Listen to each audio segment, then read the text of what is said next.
Good morning everyone. कैसे हैं आप सब। और आप सभी का मेरे स्टडी व्लॉग के चैनल पर स्वागत है। और आज मैं सुबह 3:30 बजे उठी थी, क्योंकि रात सोने में थोड़ा लेट हो गया था। तो मैंने 3 बजे की जगह 3:30 बजे की अलार्म लगा ली थी। और अब मैंने अपनी एक्सरसाइज ख़त्म कर ली है।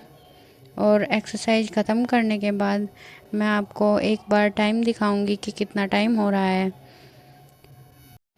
और मैं आप सभी को बता नहीं सकती कि एक्सरसाइज करने की वजह से मेरे पैरों में कितना ज़्यादा दर्द हो रहा है। और जब मैं एक्सरसाइज करती हूँ जब, तो बहुत ही ज़्यादा दर्द होता है।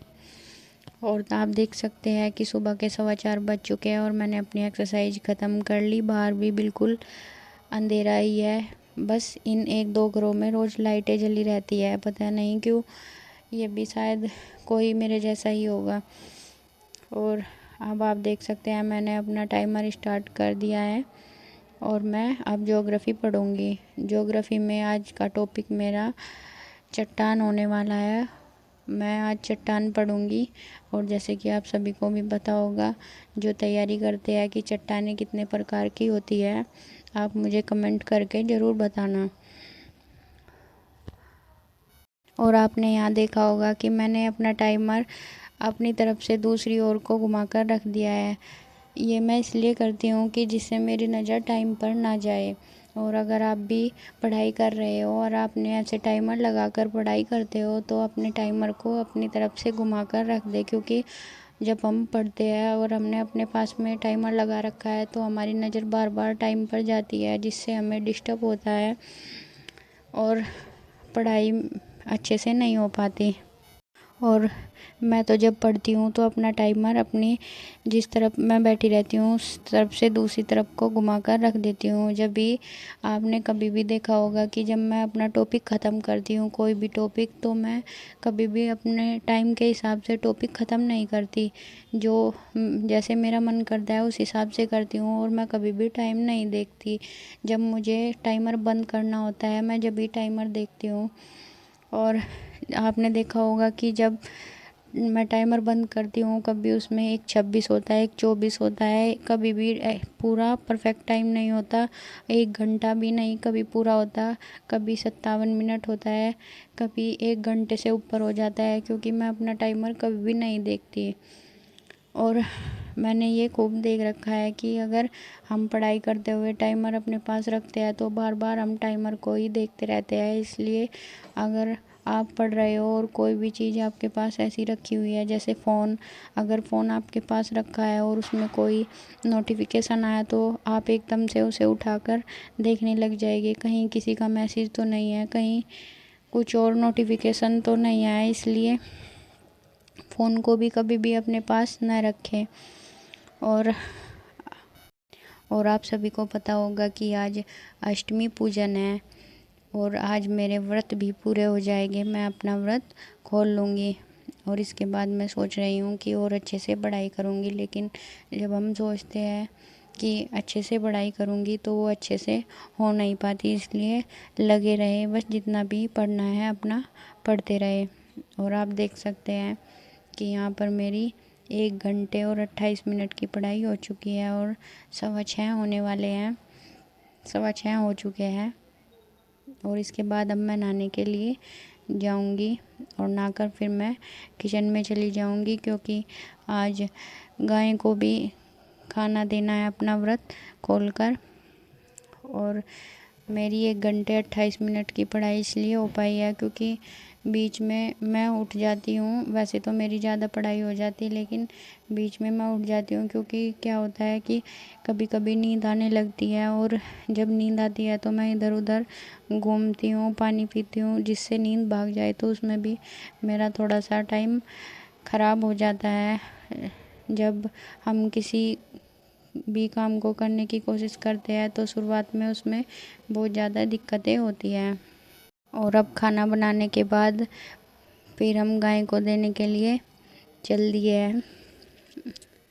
और यहाँ पर नीचे बहुत सारी गायें घूमती रहती है।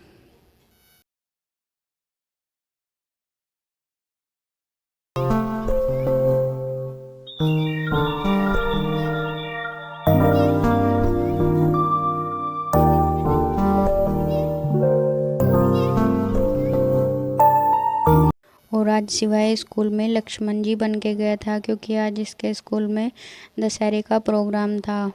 और फाइनली आज 7 दिनों के व्रत के बाद मैंने नमक का खा लिया है। और इसके बाद अब मैं अपनी पढ़ाई करूँगी। और आप सभी को पता होगा कि जब हम इतने दिनों में नमक का खाते हैं तो नमक का खाने के बाद और ज़्यादा नींद आती है, लेकिन मैं सोऊंगी नहीं और अपनी पढ़ाई करूँगी, क्योंकि सोने से कुछ नहीं होता, जो होगा पढ़ने से ही होगा। और आप सभी को पता होगा कि अब मैं इन्वायरमेंट पढ़ रही हूँ। और इन्वायरमेंट पढ़ने के बाद फिर मैं पॉलिटी पढ़ूँगी, क्योंकि आज मेरी इन्वायरमेंट ख़त्म हो जाएगी। इसके इतने ज़्यादा नोट्स नहीं है, बस ये मैंने मधुकर कोटवे सर की कुछ क्लासेस थी यूट्यूब पर पढ़ी हुई है, जो उनसे देखकर नोट्स बना लिए थे।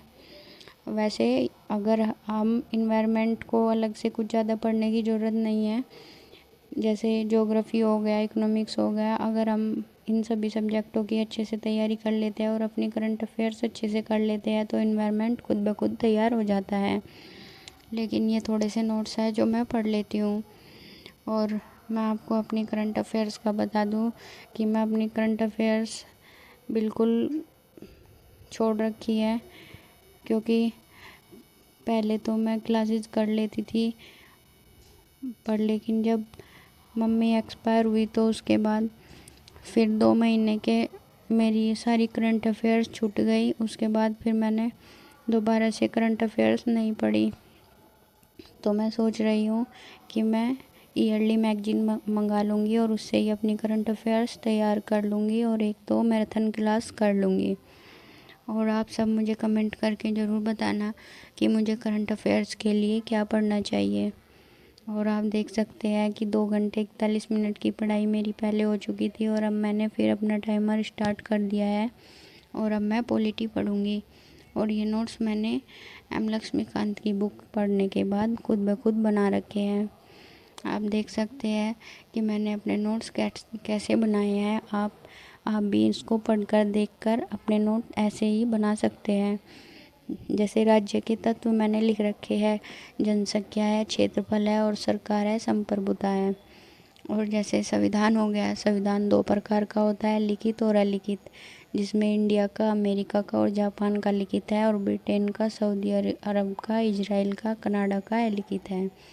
और जैसे संविधान सबसे बड़ा किसका है, भारत का, और सबसे छोटा अमेरिका का है जिसमें 7 ही आर्टिकल है। और सबसे नया संविधान क्यूबा का है जो 2019 में ही बना था। इसी प्रकार आप भी अपने नोट्स बनाकर अपनी तैयारी अच्छे से कर सकते हैं। नोट्स बनाने का फ़ायदा ये है कि जब हम पेपर देने जाते हैं तो हम उससे 1-2 घंटे पहले भी अपने नोट्स को रिवाइज कर सकते हैं, क्योंकि बहुत सारी चीज़ें ऐसी होती हैं जो एक बार पढ़ते हैं, पेपर में जाने से पहले पढ़ लेते हैं तो वो पेपर में याद रह जाता है। और जैसे कि ये आर्टिकल है, आर्टिकल 7, आर्टिकल 8, तो ये आर्टिकल याद करना सबसे बड़ा महाभारत काम है, जो कि बहुत ही मुश्किल है। कुछ आर्टिकल्स तो ऐसे हैं कि जो मुझे बिल्कुल पक्के याद है कि जिन्हें मैं कभी भूल नहीं सकती, लेकिन कुछ आर्टिकल ऐसे हैं जिन्हें याद करना बहुत मुश्किल होता है। बार बार याद करती हूँ लेकिन फिर भूल जाती हूँ। और जैसे आर्टिकल 23 हो गया और आर्टिकल 25 हो गया, मैं उन दोनों में भी चल जाती हूँ। कभी मैं 25 आर्टिकल में 23 का लिख देती हूँ और 23 का 25 में। और आप सभी को पता होगा कि नागरिकता कितने प्रकार से ग्रहण कर सकते हैं और कितने प्रकार से त्याग सकते हैं, मुझे ज़रूर बताना। और अब आप देख सकते हैं मैं अपनी पॉलिटी ख़त्म कर दिया, मतलब पॉलिटी पढ़ना बंद कर दिया है। इसके बाद मैं कल अपनी पढ़ाई दोबारा से करूँगी, पॉलिटी पढ़ूँगी। और आप देख सकते हैं यहाँ मेरी 4 घंटे 32 मिनट की पढ़ाई हो चुकी है और शाम के 4 बजने वाले हैं। और आज मैं एक प्रैक्टिस सेट्स लगाऊंगी, देखूंगी कि कौन सा पोर्शन मेरा वीक है और कौन सा स्ट्रॉन्ग है, फिर उसी के हिसाब से मैं अपनी तैयारी करूंगी। और यहाँ मैंने अपना टाइमर ऑन कर दिया है और मैंने ये प्रिंटर से निकाल लिया था। मुझे 140 क्वेश्चन का तो गूगल पे मिला नहीं, तो मैंने 150 क्वेश्चन का ही निकाल लिया और अब मैं अपने क्वेश्चन करने में लग गई हूँ। आप सोचकर बताना कि मैंने कितने क्वेश्चन किए होंगे और कितने क्वेश्चन मेरे सही हुए होंगे। और जैसे मैंने ये मॉक दिया तो इसमें मैं आपको बता दूं कि मेरे जो मैथ और रीजनिंग के क्वेश्चन थे वो सभी सही थे, और जो मेरे वर्ल्ड ज्योग्राफी के क्वेश्चन थे वो सब गलत थे। मतलब वो मैंने किए ही नहीं, मुझे पता नहीं था। तो मेरा वर्ल्ड ज्योग्राफी का जो पोर्शन है वो बहुत ही वीक है, इसलिए मुझे उसे टाइम देना होगा। और आप भी ऐसे PYQ करके देख सकते हैं। अगर आप किसी ने टेस्ट सीरीज मंगा रखी है तो आप मुझे बताएं कि आपने कौन सी टेस्ट सीरीज मंगा रखी है और किससे अपनी तैयारी कर रहे हो। और आप देख सकते हैं कि मुझे 1 घंटे का टाइम हो चुका है और मैंने अपने ये क्वेश्चंस कर लिया है जो मुझे लग रहा था कि हाँ ये मैं कर सकती हूँ, मैंने वो किए हैं और बाकी के मैंने छोड़ दिए हैं। और आप बताइए कि मैंने कितने क्वेश्चन किए होंगे। और ये मैं गिन रही हूँ कि मैंने कितने क्वेश्चन किए हैं, फिर इसके बाद मैं चेक करूँगी कि कौन से मैंने गलत किए हैं। फिर उसके बाद मैं निगेटिव मार्किंग से हटा दूँगी कि मेरे कितने नंबर बने हैं, उसी के हिसाब से मैं देख लूँगी। और इसे करने के बाद फिर मैं आ गए थे मार्केट में थोड़े सब्ज़ी लेने के लिए, और इस सब्ज़ी लेने के बाद मैं फिर खाना बनाऊँगी और खाना बनाने के बाद फिर से मैं अपनी पढ़ाई शुरू करूँगी। जैसे कि आप देख रहे हो वीडियो में, मेरा जीवन ऐसे ही है कि एक चीज़ से उठकर दूसरे में लग जाना और दूसरे से हटकर फिर दूसरे में लग जाना, मतलब अपनी पढ़ाई में लग जाना।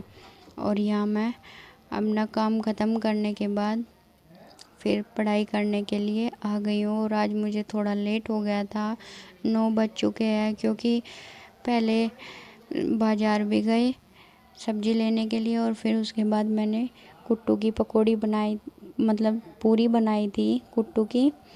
और कुट्टू की पूरी बनाने में आपको पता ही होगा कि टाइम लग ही जाता, और इस टाइम हालत मेरी ऐसी हो रही थी कि बस मैं कुछ खाऊं ही ना।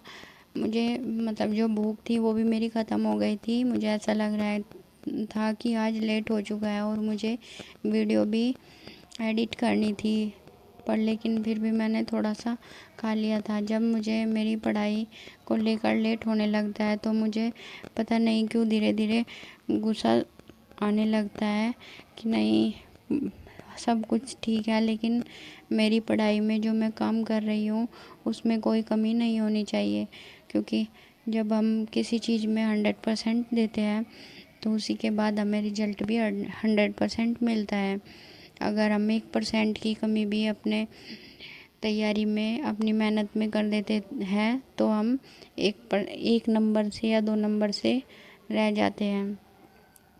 और मुझे 1-2 नंबर से रहने का दुख अच्छे से पता है कि कितना दुख होता है। और मैं यहाँ पर आदित्य रंजन सर की क्लासेस कर रही हूँ। जैसे कि आप सभी को पता होगा कि मैं परसेंटेज पढ़ रही हूँ, और अब मैं इनकी क्लासेस करती हूँ और क्लासेस करने के बाद मैं फिर खुद से प्रैक्टिस करूँगी। अभी मैं अपने नोट्स बना रही हूँ, क्योंकि नोट्स बनाने का फ़ायदा ये है कि जब हमें मन करे हम उसे फिर दोबारा से उठाकर पढ़ सकते हैं। अभी मैं मैथ की एक ही क्लास करती हूँ, लेकिन जब RO का मेरा एग्ज़ाम हो जाएगा तो मैं अपने मैथ की टाइमिंग बढ़ा दूँगी। आप भी अपने हिसाब से, अपने तरीके से अपनी तैयारी ऐसे ही कर सकते हो। और अगर आप सभी को मेरी वीडियो अच्छी लगे तो वीडियो को लाइक और चैनल को सब्सक्राइब ज़रूर करें। और आप देख सकते हैं कि मुझे पढ़ते हुए 1 घंटा हो चुका है और आज मेरी 6 घंटे 20 मिनट की ही पढ़ाई हुई है और 10 बज चुके हैं। मिलते हैं कल के व्लॉग में। Thank you.